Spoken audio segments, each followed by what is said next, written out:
네, 안녕하세요, 여러분. 반갑습니다. 데이터 마이닝 시간입니다. 자, 오늘은 순수 베이지안 분류기 두 번째 시간입니다. 우리가 첫 번째 시간에는 베이지안 정리에 대한 이야기를 좀 했었어요. 예, 베이지안 정리라고 하는 것은 우리가 joint probability, 결합 확률에서 왔고, conditional probability, 조건부 확률로 표현이 가능하다. 이렇게 이야기를 했었고요. 그러다 보니까 우리가 확률에 대해서 다시 한번 짚고 넘어갈 필요가 있다. 네, 그래서 확률, 그다음에 조건부 확률, 그죠? 그다음에 확률 변수에 대한 이야기도 했었습니다. 확률 변수 기억나시죠? 확률 변수라고 하는 것은 다시 한번 되게 중요하기 때문에 이야기하면 실험을 합니다. 실험. 근데 그 실험을 랜덤하게 한다. 그래서 랜덤 베리어블의 랜덤이 그 의미다. 실험을 하는데 랜덤하게 하는데 결국 실험의 결과가 있을 것이다. 그 결과를 우리는 사건이라고 얘기한다. 이벤트라고 이야기하고 그 사건을 어떤 수치적인 값으로 표현하자. 근데 나올 수 있는 그 수치적인 값이 여러 개가 나올 것이다. 그 여러 개를 우리는 변수로, 상수로 표현 못하니까 변수로 표현할 수밖에 없다. 그래서 랜덤 베리어블, 확률 변수라고 얘기한다. 그래서 확률 변수 x가 어떤 값을 가질 확률, 그것을 우리가 p large x equal small xi라고 정의를 했고요. 그래서 그 xi와 pi가 서로 대응하게 되고 그 대응하는 관계가 함수의 관계다라고 이야기를 했죠. 따라서 이 함수의 관계를 우리가 표현할 수 있는 방법이 크게 세 가지 방법이 있다. 표로 표현을 하던가, 그 다음 그래프로 그려서 표현을 하던가, 그 다음 수학에서의 함수로 fx 함수로 정의를 하든가, 이렇게 세 가지 방법으로 우리가 표현을 할 수가 있게 되는 것이죠. 확률 변수라고 하는 것을 그래프로 표현하게 되면 이산 확률 변수와 같이 디스크리트한 경우가 있을 수 있고, 그에 반해서 연속 확률 변수는 continuous random variable, 이것은 마치 그래프처럼, 그죠? 연속적인 그래프처럼 표현이 될 수밖에 없겠다라는 거죠. 이산 확률 변수의 확률 분포를 확률 질량 함수, 그죠? probability mass function으로 나타낼 수 있고, 연속 확률 변수는 확률 밀도 함수, probability density function으로 나타낼 수 있더라라는 것이죠. 그래서 결론적으로 우리가 베이스 정리라고 하는 것을 확률 변수로 일반화시켜서 표현할 수가 있겠다. 여기까지 이야기를 했었습니다. 자, 그래서 이번 시간에는 우리가 왜 베이지 정리를 지금까지 열심히 공부를 했냐, 그 베이지 정리를 사용해서 무엇을 할 수 있는가, 어떤 문제를 풀 수가 있는가에 대해서 이야기를 하도록 하겠습니다. 베이지 정리를 사용해서 풀 수 있는 문제는 크게 두 가지로 이야기할 수가 있어요. 첫 번째는 예측이나 추론을 할 수가 있고요. 두 번째는 분류를 할 수가 있습니다. 첫 번째 뭐라고요? 예측. 두 번째는 뭐다? 분류. 자, 어떻게 사용할 수 있는지 같이 확인하도록 하겠습니다. 자, 다음에 문제를 한번 볼까요? 같이 한번 읽어볼게요. 자, 보세요. 따라오세요. 두 라이벌 팀, A팀, B팀 사이의 야구 경기를 생각해보자. A팀, B팀 야구 경기를 한다. 이런 얘기네요. 자, A팀은 65%의 승률을 갖고 있다. 꽤 높아요. A팀이 65%의 승률. 그 다음에 나머지 경기는 B팀이 승리한다고 가정하다. 나머지 경기는 B팀이 승리한다. 그럼 B팀이 승리할 승률은 65%가 A팀이니까 100%에서 65%를 뺀 게 되겠죠. 그죠? 35%가 되겠네요. 자, A팀이 승리한 경기들 중에서 살펴보니까 A팀이 승리한 경기들을 쭉 살펴보니까 30%만 B팀의 홈구장에서 나왔다. B팀으로 가면 이 사람들이 떨어지네요. 30%만 B팀의 홈구장에서 나왔다. B팀의 홈구장으로 가면은 30%만 승리를 한다. 이런 얘기죠. A팀이. 자, 반면에 B팀의 승리 중에 75%가 홈구장에서 나왔다. B팀 같은 경우에는 홈구장으로 오게 되면은 승률이 상당히 올라가네요. 그죠? 75%. 자, 만약 B팀이 두 팀 사이에 다음번 경기를 유치한다. 홈구장으로 해서 B팀이 유치한다. 그러면 A팀이 이길까? B팀이 이길까? 이런 문제예요. 그죠? 아하, 이 문제를 어떻게 풀 것이냐 이거죠. 자, 일단 여러분 어떻게 이런 문제 딱 보면은 어떻게 해야 돼요?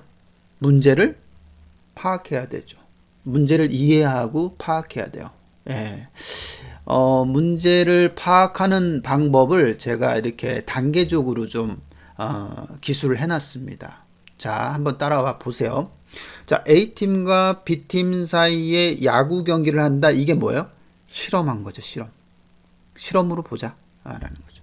맞죠? A팀과 B팀 사이에 야구 경기 한다. 오케이. 그랬을 때 A팀의 승률을 65%, B팀의 승률이 35%로 가정하자고 얘기했어요. 그래서 가정 1, 가정 2 이렇게 가정을 둘 수 있죠.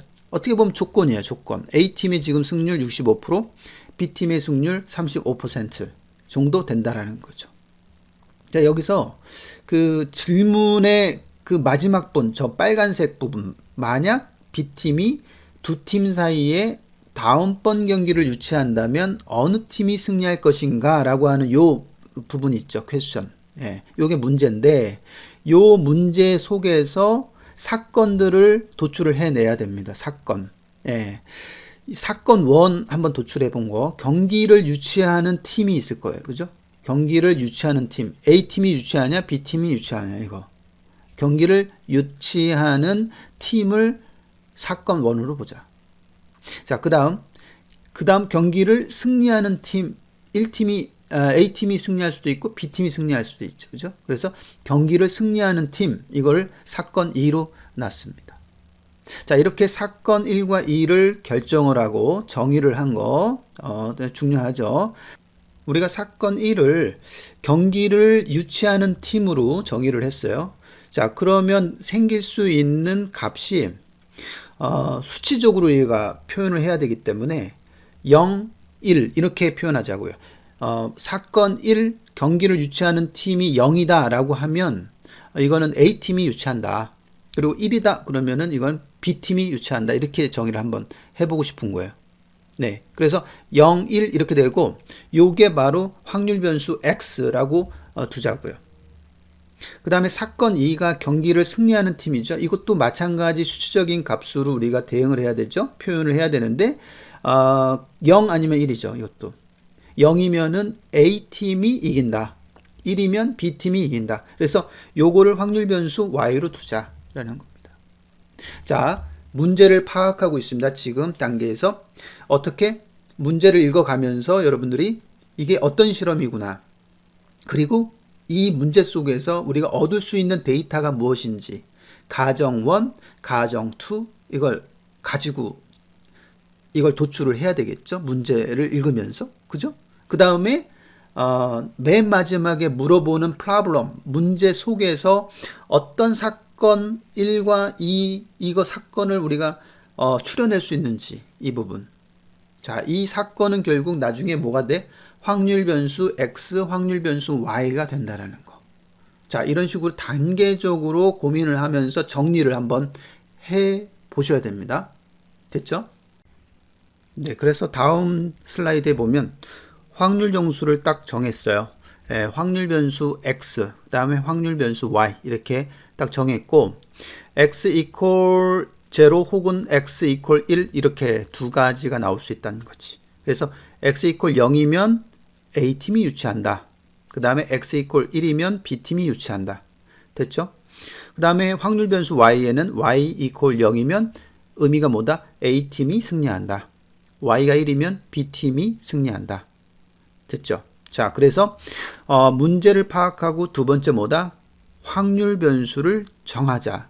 정하고 X가 가질 수 있는 결과들을 나열하고 Y가 가질 수 있는 결과들을 나열하고.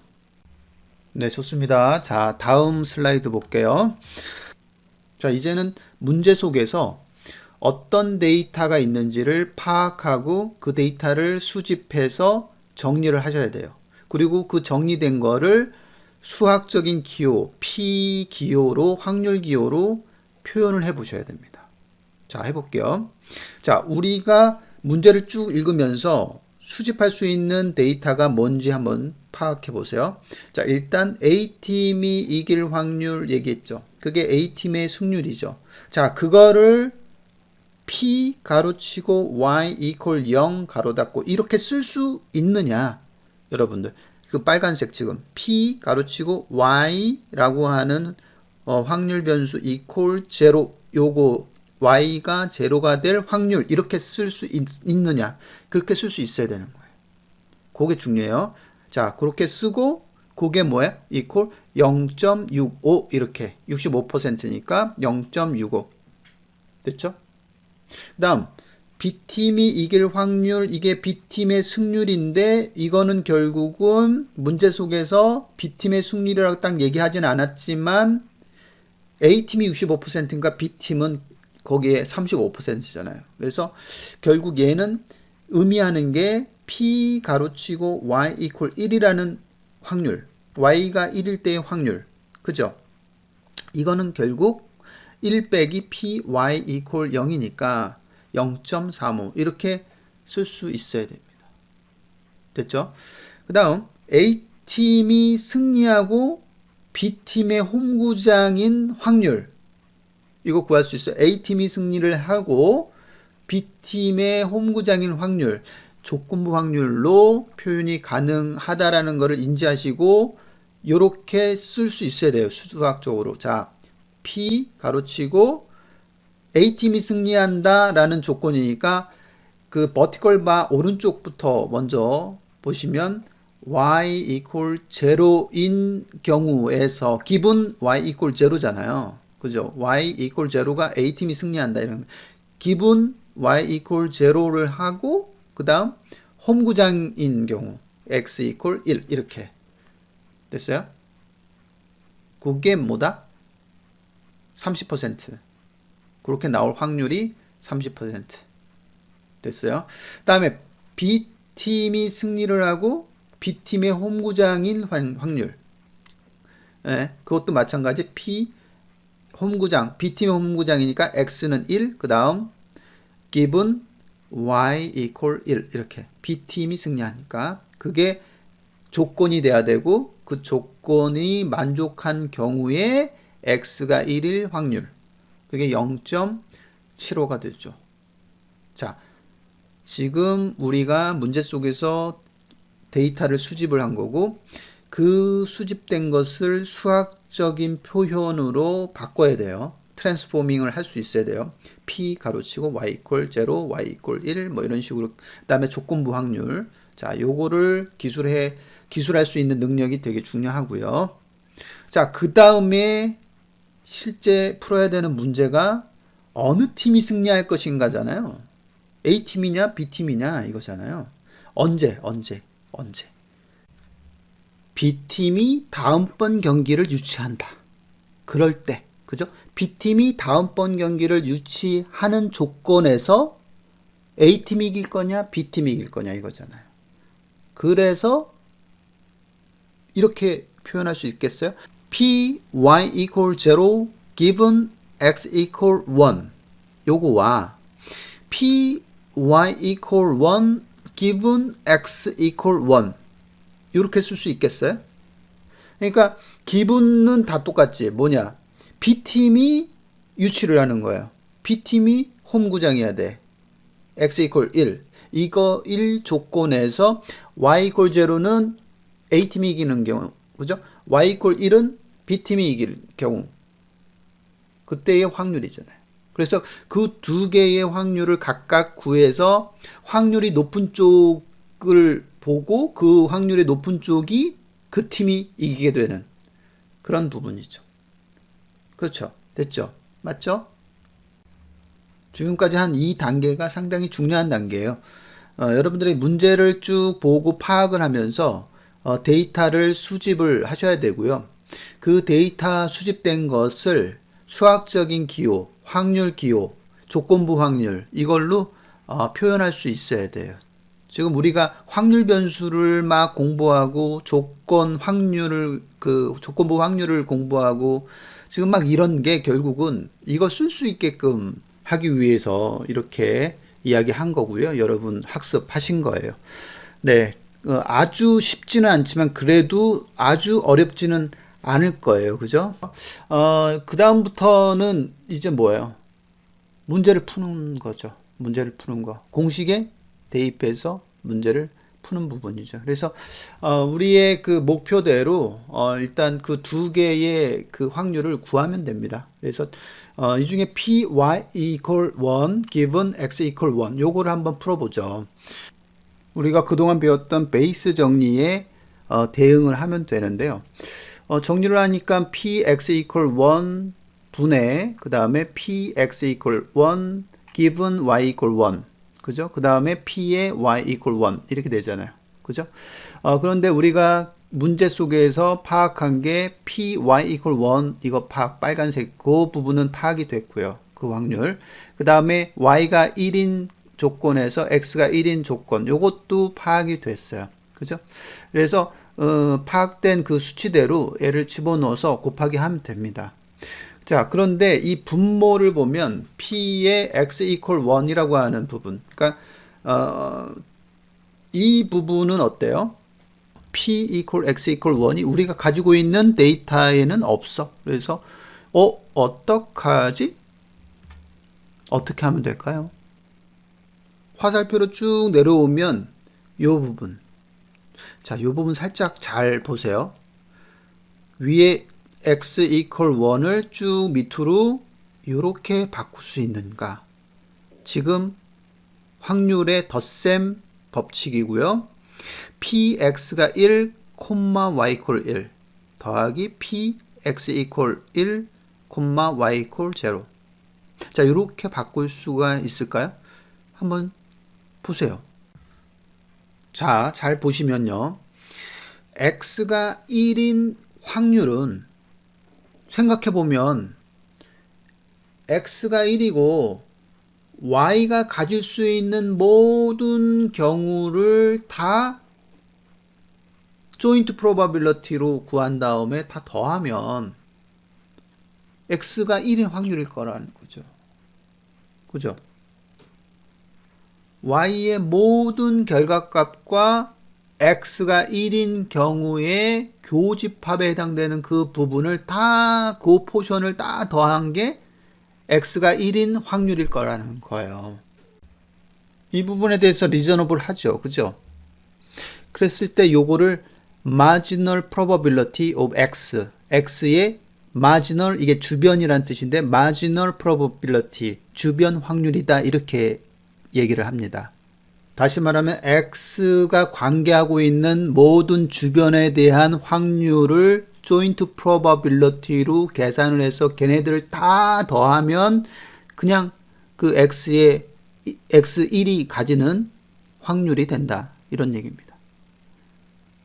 리저너블 하죠. 됐어요.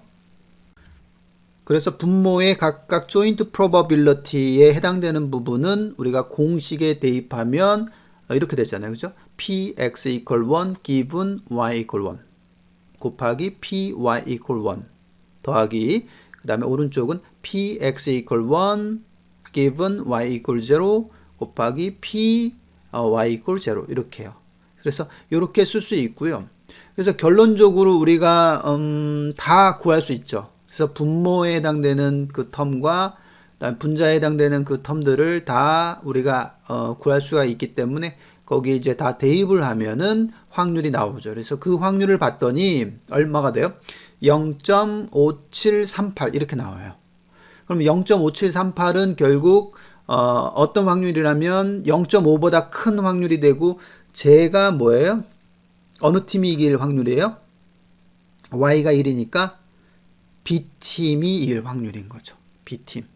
그래서 문제의 해답은 b팀이 이길 것이다 라고 예측 혹은 추론할 수 있다는 뜻입니다. 자, 지금까지 우리가 지금 뭐 한 거예요? 베이스 정리를 이용해서 예측 혹은 추론 문제를 풀 수 있다. 그거에 대해서 얘기한 겁니다. 그거에 대해서. 자, 됐죠. 그래서 다음에 보면은 그 연습 문제가 있어요. 여러분들. 연습 문제 1, 그 다음 2, 3 이렇게 세 문제가 있으니까 세 문제를 각자 풀어보면 좋을 것 같습니다. 자, 연습 문제 세 문제를 통해서 여러분들이 연습을 쭉 하면은 베이스 정리를 이용해서 어떻게 예측 혹은 추론 문제를 풀 수 있는가 이런 부분을 확인하실 수 있을 것 같고요.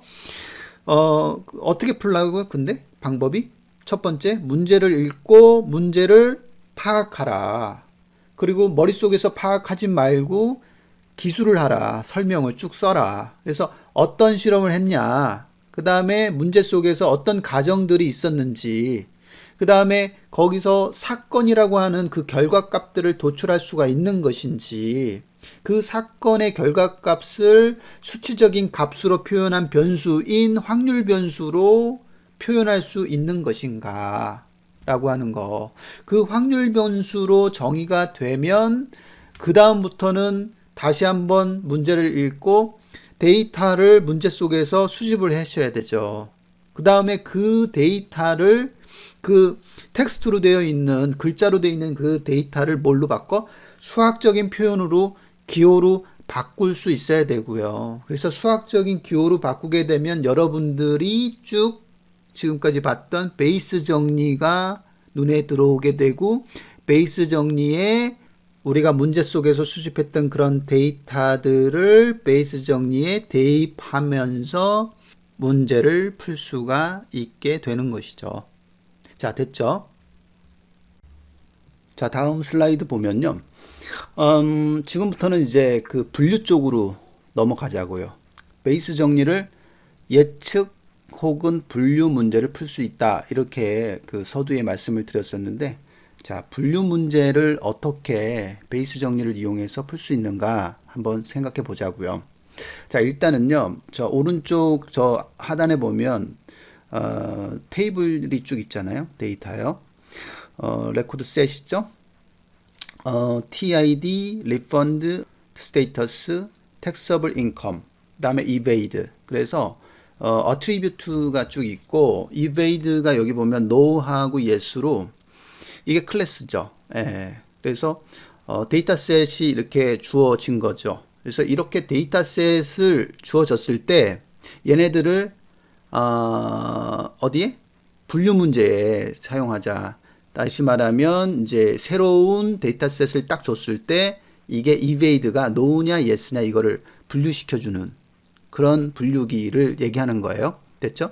자, 요랬을 때 우리가 각 attribute 하고요. 이 클래스들을 랜덤 베리어블로 생각을 하자. 각각을 다 랜덤 베리어블로 생각을 하고 그 보시면 왜 그러냐면 걔네들의 값을 레코드가 지금 10개긴 한데 쭈루룩 뭐예요? 다 분포를 가지고 있고 뭔가 값을 가지고 있고 그렇죠. 그죠? 네. 리펀드라고 하는 애는 yes, no로 지금 값이 되어 있는 바이너리 데이터가 되겠네요. 그다음에 marital status 요거요. 요거는 single, married, divorced 이렇게 돼 있어서 얘네는 뭐예요? categorical 데이터라고 볼 수 있죠. 그죠? 그 다음에 taxable income이라는 이 attribute는 인컴이니까 125K를 받고 100K를 받고 쭉 보니까 이거는 뭐라고 그래요? continuous value죠. 어떻게 보면 continuous data. 그죠? 연속적이잖아요. 그게 125라고 썼긴 했지만 어떤 사람 124가 될 수도 있고 뭐 굉장히 그 부분은 continuous한 그런 값을 가질 거예요. 자, 됐어요.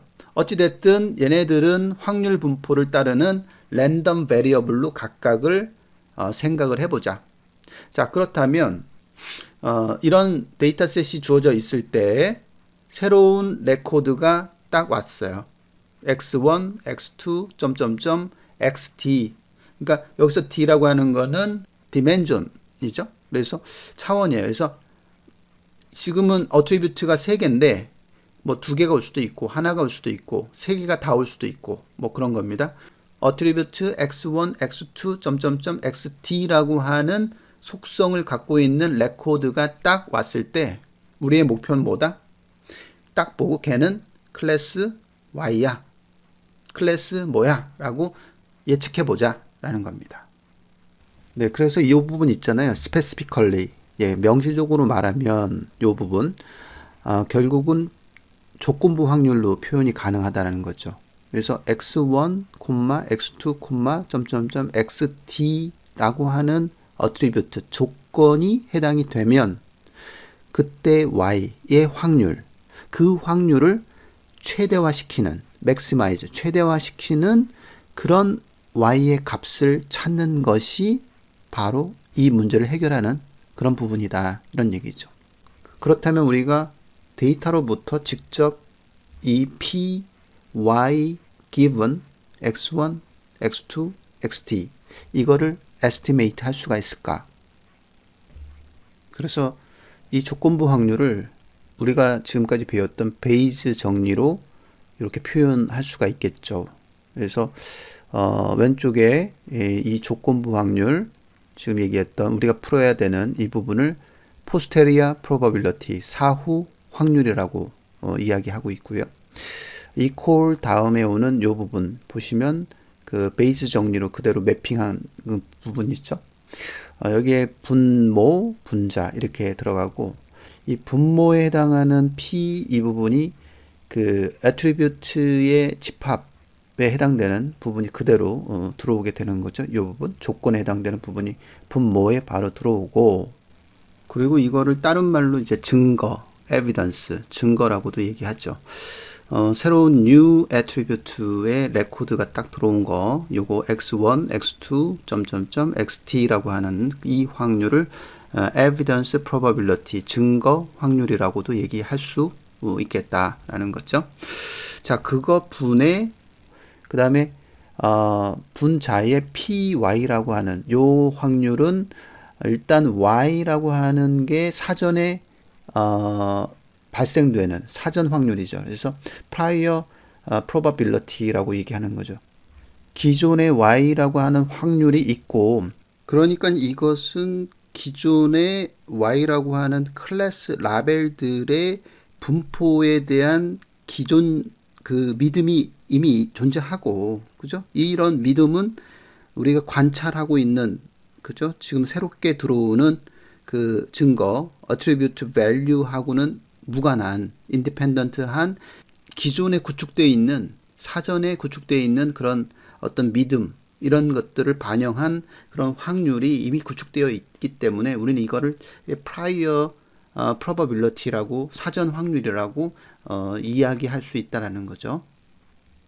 그리고 이 텀은 우리가 클래스 컨디셔널 프로버빌리티라고 클래스 조건부 확률이라고 이야기하는데 바로 이런 사전 확률이 구축되어 있는 상태에서 이렇게 새롭게 들어온 에비던스, 애트리뷰트 집합들의 확률로서 이야기할 수 있다는 것이죠. 다시 이 식을 요약해서 말씀을 드리면 이 사후 확률을 이 사전 확률 PY 있죠? 사전 확률 이미 구축되어 있는 그 클래스가 구축되어 있는 사전 확률 PY 그 다음 클래스 조건부 확률 그 사전 확률이 구축되어 있는 상태에서 에비던스가 들어왔을 때 그 확률 그 다음에 분모의 증거 확률 그 세 개의 텀으로 표현할 수 있다라는 것입니다. 네, 그래서 다음 슬라이드를 보면 우리가 베이스 정리를 분류 문제에 사용하기 위해서 이렇게 사후 확률을 도출을 했고요. 사후 확률을 보면 결국은 이 세 개의 텀으로 구성이 되어 있다. 다시 분모의 에비던스 확률 분해 그 다음에 py가 사전 확률 그 다음에 그 사전 확률 클래스의 조건부 확률. 그죠? 클래스의 조건부 확률. 그래서 이렇게 세 개의 텀으로 구성되어 있다라는 그 사실을 알 수 있었고, 그래서 우리의 목표는 이 사후 확률을 최대화 시킬 수 있는 이 y의 값, 즉 클래스를 선택하는 그런 부분이 바로 우리의 목표인 것이고, 그렇다 그러면 이 부분에서 이 분모요, 분모. 이 evidence probability는 이미 에비던스로 들어오는 그런 애트리뷰트들의 확률이기 때문에 얘는 그 상수로 떨어질 것이라는 거죠. 이미 결정적으로 되어 있기 때문에 이걸 뭐 맥시마이징 할 이유가 없는 것이고, 그렇기 때문에 이 분모에 해당되는 부분은 이 텀은 상수로 떨어진다. 상수로 떨어져서 고민할 대상이 아니고, 분자에 해당되는 이 두 텀에 대해서 최대화 시킬 수 있는 그 값을 선택하는 문제로 좁히게 되는 그런 형태가 돼서, 그래서 이 분자에 해당되는 부분 중에서도 이 py는 사전 확률 구축되어 있기 때문에 이것도 고민의 대상이 아니에요. 그래서 이 지금 우리가 고민해야 되는 이 대상은 결국 클래스 조건부 확률로 좁혀지는 그런 부분이 된다라는 거죠. 자, 지금까지 이론적인 백그라운드를 설명을 쭉 드렸었는데 어떠세요? 저 이해가 되시죠? 네, 아마 이해가 될 거예요. 네, 그래서 조금 더 그러면 이해를 더 시키기 위해서 제가 example 데이터를 한번 이야기하도록 하죠. 실제 다음 슬라이드를 보면 example 데이터 한번 보세요. 왼쪽 똑같아요. 그 TID, refund, marital status, taxable income, evade 이렇게 데이터셋이 있다. 근데 이제 테스트 레코드가 딱 이제 온 거예요. 그 X 이퀄 해서 이 집합으로 딱 왔어요. 어떻게 왔냐면 refund는 no, 그 다음에 divorced, 이건 이제 marital status가 divorced라는 거고, income이 120K다. 요게 이제 레코드가, 테스트 레코드가 딱 왔을 때, 그럼 결국은 얘를 이제 분류하는 문제로 되는 것이고, 그래서 우리가 사후 확률을 계산해야 되는데, 요 두 개를 계산하면 되겠죠.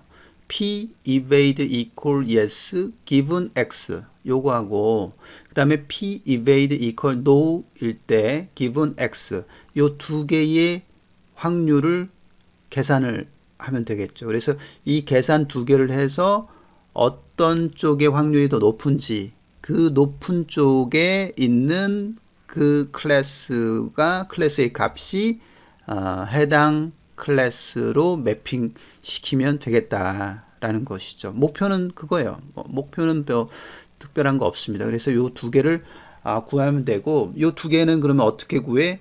결론은 우리가 베이스 정리, 뭐예요? 베이스 정리로 이렇게 계산하면 된다. 이게 이제 목표인 거죠. 그죠? 그래서 지금 이제 식에서 evade equal yes, evade equal no를 그냥 계산상 편하게 하기 위해서 기니까, 그래서 그냥 그 텀을 그냥 yes, 그 다음에 evade equal no를 그냥 no 이렇게 표현을 하겠습니다. 다음 보면, 자, 그래서 베이스 정리에 이렇게 된다는 거죠, 결론은. 그래서 이 두 개는 베이스 정리에 의해서 equal, 위에서부터 한번 보세요. 눈으로 다 이제 거의 외우셨을 거예요. px가 오고, 그죠? evidence, px 확률 분해, 그 다음에 py, PS가 저쪽에 사전 확률이죠. 예, PS일 때죠. 그죠? S일 때니까 PS고, 그 다음에 PS이면서 X인 거. 그러니까 PX given yes. 이 부분. 그 다음에 밑에는 어떻게 돼요? P no given X는 PX 분의 P no가 오고, 그 다음에 PX given no. 이렇게 되겠죠. 그래서 이렇게 되는데 결국은 뭐라고 그랬어요? 이거 다 계산하는 게 아니라 이 중에 px 분모에 해당되는 px는 상수로 떨어지기 때문에 고민의 대상에서 제어되고 분자만 고민하면 되겠다라는 것이죠. 자, 분자 중에서도 PYes나 PNo는 쉽게 구할 수 있을 것 같고요. PX given yes하고 PX given no, 요건 이제 조건부 확률이니까 조건부 확률 그 공식에 의해서 대입을 하면 될 것 같아요. 다음 슬라이드를 한번 볼게요. 한번 해볼게요.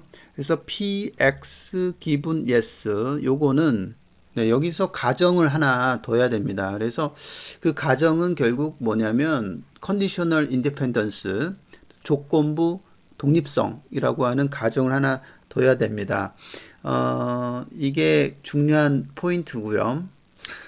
결국 뭐냐면 우리 그 테스트 레코드로 들어오는 이 애트리뷰트들 있잖아요. 이게 지금 예제에서는 세 개가 있고 이 세 개가 주어졌다는 얘기는 그들의 조합들, 예를 들면 리펀드하고 메리털 스테이터스, 그다음에 리펀드하고 텍서블 인컴, 그다음에 메리털 스테이터스하고 텍서블 인컴, 그다음에 그 세 가지 리펀드, 메리탈 스테이터스, 텍서블 인컴, 이런 조합들이 쭈루룩 생길 텐데 그 조합들 간의 관계성들을 다 따져줘서 우리가 계산을 해줘야 되는데 그런 관계성들이 조건부로 독립이 있다, 인디펜던스 하다, 독립성을 가지고 있다라는 가정을 땅 하게 되면 어떻게 되냐면 서로 케어를 할 필요가 없는 거예요. 그래서 결국 PX given yes를 구할 때 P refund no given yes 곱하기 P divorced, 이거는 이제 marital status equal divorced, 기니까 조금 뺀 거예요. marital status equal divorced given yes 요거하고 곱하기 P income equal 120K given yes, 요 세 개의 텀만 계산하면 된다라는 거예요. 각각이 독립적이다, 독립성을 보장한다, 이렇게 가정을 하고 들어가야 되는 부분이고요.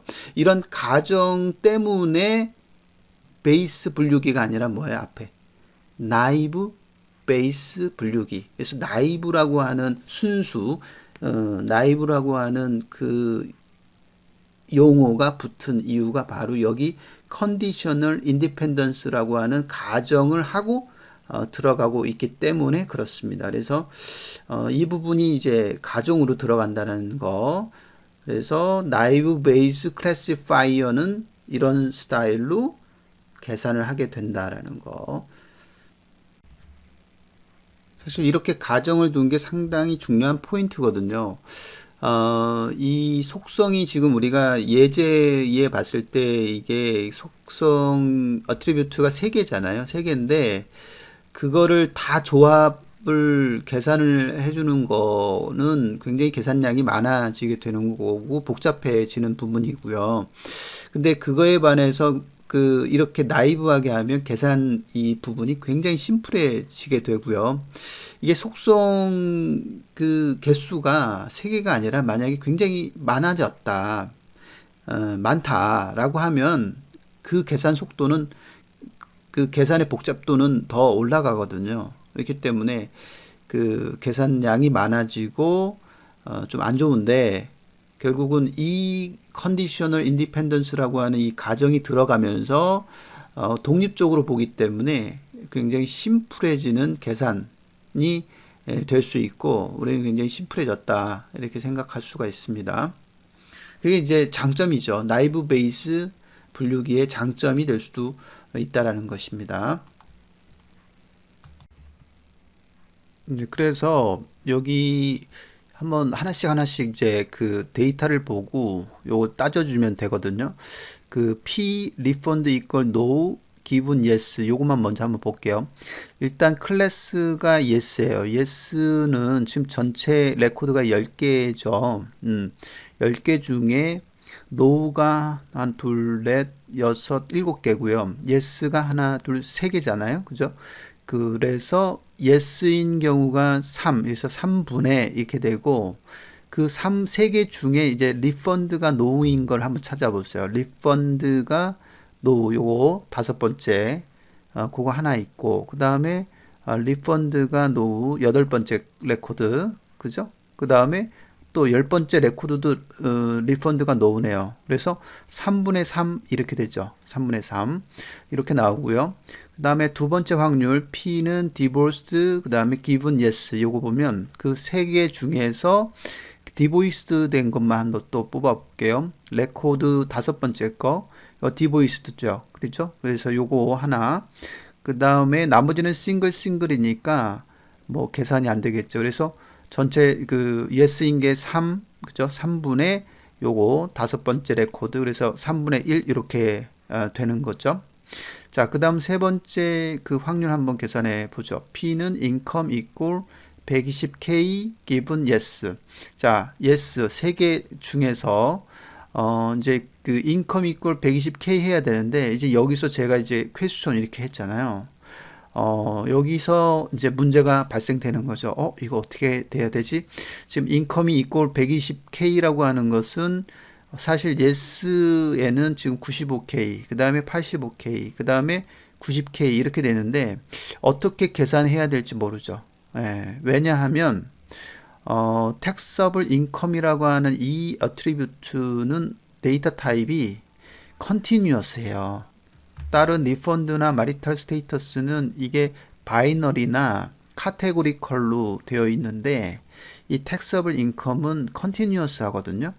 그래서 이 continuous한 경우에서 어떻게 계산할지 모르는 거예요. 지금 퀘스천. 예, 그래서 문제가 봉착이 됐고요. 됐죠?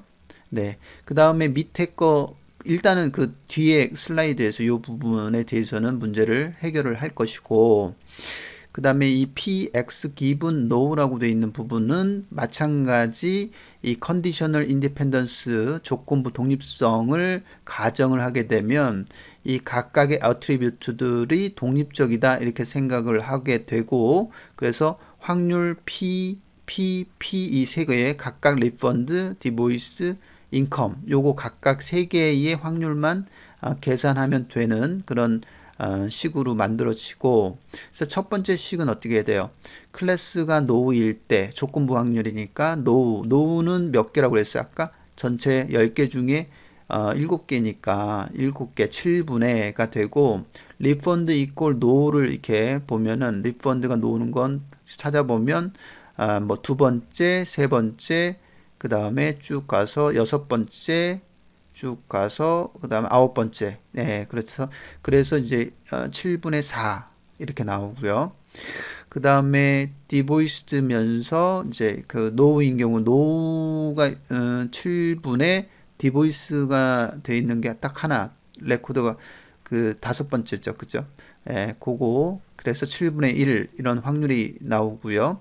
그 다음에 곱하기 이것도 퀘스천. 왜냐하면 인컴 이퀄 120K라고 하는 이 부분을 어떻게 해야 될지 몰라. 몇 개일지 몰라요. 이게 그렇잖아요. 전체 중에 이게 나올 개수를 이제 확률로 표현을 해야 되는데 이게 이제 할 수가 없다는 얘기죠. 컨티뉴어스 value를 갖고 있는 그런 속성 타입이기 때문에 속성이 이 데이터 타입 자체가 그렇기 때문에 이게 이제 퀘스천이다 그런 거죠. 그래서 그 퀘스천에 해당되는 부분을 풀기 위해서 우리가 뒤쪽 장표를 슬라이드를 봐야 됩니다.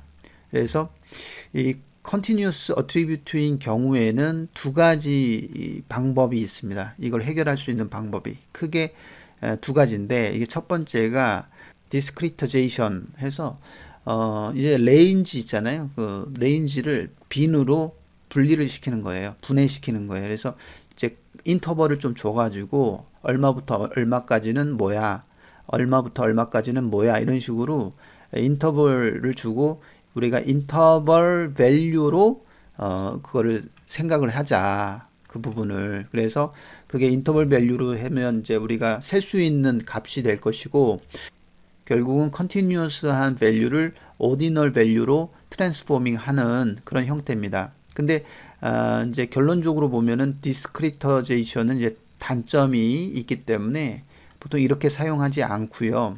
두 번째 방식을 사용하죠. 이 두 번째 방식은 probability density estimation을 하자 이런 얘기입니다. 결론적으로 다시 얘기하면 이건 density는 결국 그 연속 확률 분포, 그가 생각이 날 것이고요. 이거는 이제 가정이 또 여기 들어가는데, 이때 그 attribute가 normal distribution, normal distribution, 정규 분포를 따른다라고 가정을 두고 가야 됩니다. 그래서 정규 분포라고 하는 것은 결국은 우리가 그 정규 분포에서 나오는 파라미터는 결국 평균, 분산, 표준 편차 이런 것들을 샘플 데이터를 통해서 구해낼 수가 있고, 이렇게 구해진 샘플 민, 샘플 베리언스, 샘플 스탠다드 디비에이션 이런 것들을 사용해서 조건부 확률이죠. 그래서 이 조건부 확률을 estimate 하는데 사용할 수가 있다라는 것입니다. 샘플 실제 예제를 보면서 또 말씀을 드릴게요. 다음 번 보시면 정규 분포라고 하는 것에 그 공식이 벌써 이미 나와 있고, 이런 공식을 사용해서 우리는 그 조건부 확률을 구할 수 있다라는 것입니다. 그래서 pxi given yj라고 하는 이 조건부 확률은 결국은 normal distribution을 따른다라면 요런 좀 복잡해 보이지만 요런 공식에 대입만 하면 나올 수 있는 그런 부분이다라는 것이죠. 네. 근데 이 공식을 자세히 보면 이 시그마 제곱 이 부분, 그러니까 시그마가 표준 편차죠. 그래서 시그마 제곱은 분산이고요. 그래서 요 부분 시그마 제곱이 들어가야 되고, 그리고 여기에도 시그마가 있죠. 그죠? 시그마가 있고, 여기에 뮤라고 하는 거, 요게 이제 평균이 되겠죠. 예, 그래서 이 normal distribution으로 taxable income을 생각할 수 있고, 그래서 이 taxable income의 그 지금 클래스 노우에 대해서 인컴들에 대한 샘플 민, 샘플 베리언스, 샘플 SD를 구할 수 있다. 여기서 샘플은 이 10개의 레코드를 말하는 거잖아요. 그래서 이 10개의 레코드의 이그젬플들을 보고 각각의 민, 베리언스, SD, 평균, 분산, 표준 편차를 구하면 되는데, 일단 이제 그 평균은 이렇게 되는 거죠. 그러니까 125 더하기 100 더하기 70 더하기 120 더하기 95 더하기 60 쭉 해서 90까지, 그래서 90까지 다 더하고 나누기 몇 개 하면 돼요? 10 하면 되는 거죠, 이거는. 그죠?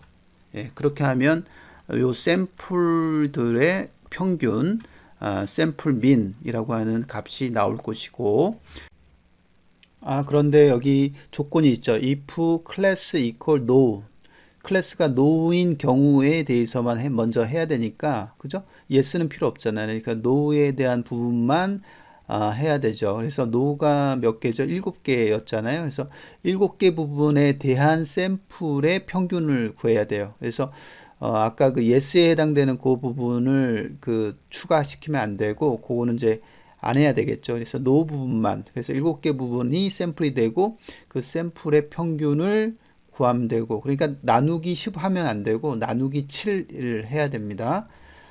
아셨죠? 그 다음에 샘플 베리언스는 이제 분산 구하는 공식에 또 대입하면 되잖아요. 분산은 어떻게 구해요?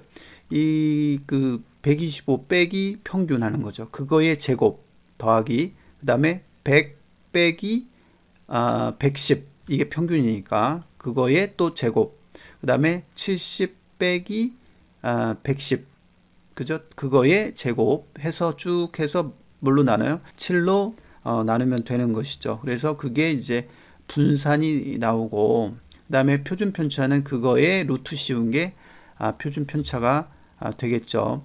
자, 그래서 샘플 민, 샘플 베리언스, 샘플 SD를 이렇게 샘플에서, 다시 말하면 데이터 속에서 쉽게 구할 수 있다. 그래서 이렇게 쉽게 구한 이 정보를 가지고 normal distribution 이 공식에 대입을 하면 조건부 확률, 우리가 구하고자 하는 이 income이 120, 그 다음에 given no라고 하는 이 조건부 확률을 구할 수 있다라는 것이죠. 그래서 지금 120이고 놓으니까 여기 이제 조건부 확률의 이 공식 루트 2 파이 그 다음에 이 시그마 제곱의 루트이니까 그냥 시그마죠. 그래서 여기 그 평균 아니 표준 편차 54.54가 들어가고 그 다음에 여기에는 또 시그마 제곱이니까 2975가 그냥 들어가고 그 다음에 요 뮤가 뭐예요? 평균이니까 110 요게 값이 더 들어가서 요걸 계산해 주면 0.0072가 나오는 것이죠. 예, 그래서 이 0.0072가 구해지게 된다. 뭐 한 거예요, 지금? 뭐 한 거냐면, 요 부분, 인컴. 우리가 구하지 못했던 요 퀘스천 마크로 했던 이 부분들이 구해질 수 있고, 그걸 각각 구하게 되면 지금 다시 요 식에서 정리를 하면 요 빨간색으로 표시된 요 부분이 요게 될 거고요. 1.2 곱하기 10의 마이너스 9승이 될 거고요. 구해 보셔야 됩니다. 요거는. 자, 그 다음에 요 밑에 거, P income equal 120K given no라고 하는 요 부분은 우리가 지금 방금, 여기서 구했잖아요. 그래서 구한 거, 요게 이제 0.0072 정도가 될 것이다. 그래서 결국, px given yes 요 확률과 px given no 요 확률의 값을 구할 수 있었죠. 그래서 하나는 4 곱하기 10의 마이너스 10승이고 하나는 0.0006 이렇게 되는 거고요. 그 다음에 PS하고 PNO 요걸 구하면 되죠. PS는 전체 10개 중에 yes 클래스가 3개 그죠? 그 다음에 NO는 전체 10개 중에 7개 그래서 10분의 7 이렇게 되는 거죠. 그래서 우리가 따져줘야 될 부분이 바로 이 PX given no, PNO 요거하고 PX given yes, PS 요거하고 따져주면 된다. 따져줘서 곱하기를 해주면은 결국은 이 no 쪽에 있는 부분이 더 크다. 확률이 더 크다라는 것이고 그래서 클래스는 우리가 no로 결정하자라고 하는 것이죠. 되셨죠? 네, 지금까지 배운 나이브 베이스 분류기에 대한 부분을 딱 요 장표에 요약 정리를 했어요. 결국은 우리가 그 사후 확률이라고 하는 그 저 왼쪽 부분 있죠? 저 부분을 구하는 것이 우리의 목표가 되는데 그것은 결국은 세 가지 텀의 구성 요소로 우리가 해석할 수 있고 그 중에 분모에 해당되는 이 에비던스에 해당되는 부분은 컨스턴트로 가기 때문에 고려의 대상에서 제외가 되고 그 분자에 해당되는 부분만 고려를 하면 되겠다. 근데 이제 분자에서도 요 왼쪽의 텀에 있는 이 조건부 확률에서 이 x1, x2, 이 점점점 하면서 이 어트리뷰트에 관련된 부분 이거는 결국 그 인디펜던스를 보장하자 그러니까 가정을 하자라는 거죠. 그래서 조건부로 인디펜던스 독립성을 가정하게 되면 바로 오른쪽 텀과 같이 각각에 대해서 계산만 해주면 되겠다. 이게 굉장히 그 나이브 베이스 분류기의 심플한 특성을 가지게 되는 그런 점이다. 따라서 이 점 때문에 이 베이스 분류기가 아니라 나이브 베이스 분류기, 나이브가 붙었다. 이렇게 생각해 주시면 된다라고 했고요. 그래서 결국 분자의 확률값 두 개를 곱했을 때 최대가 되는 그런 확률에 해당되는 클래스를 우리가 그 클래스로 분류를 할 수 있다라는 것을 말씀드리겠습니다. 자, 그 다음 뒤에 오는 연습 문제가 있어요. 그래서 연습 문제 4번, 그 다음에 연습 문제 5번 이렇게 두 개의 연습 문제를 실었으니까 여러분들이 이 연습 문제 꼭 풀어보시기 바랍니다. 자, 이번 시간에는 저번 시간과 함께 해서 베이스 정리라고 하는 애가 두 가지 태스크를 수행할 수 있다. 첫 번째가 예측 문제, 그 다음에 두 번째가 분류 문제 이렇게 문제를 풀 수가 있는데 각각 이 문제를 어떻게 풀 수 있는지에 대해서 이그젬플을 통해서 아주 꼼꼼하게 살펴봤습니다, 여러분. 꼭 연습 문제 풀어보시기 바라고요. 오늘도 수고 많이 했습니다.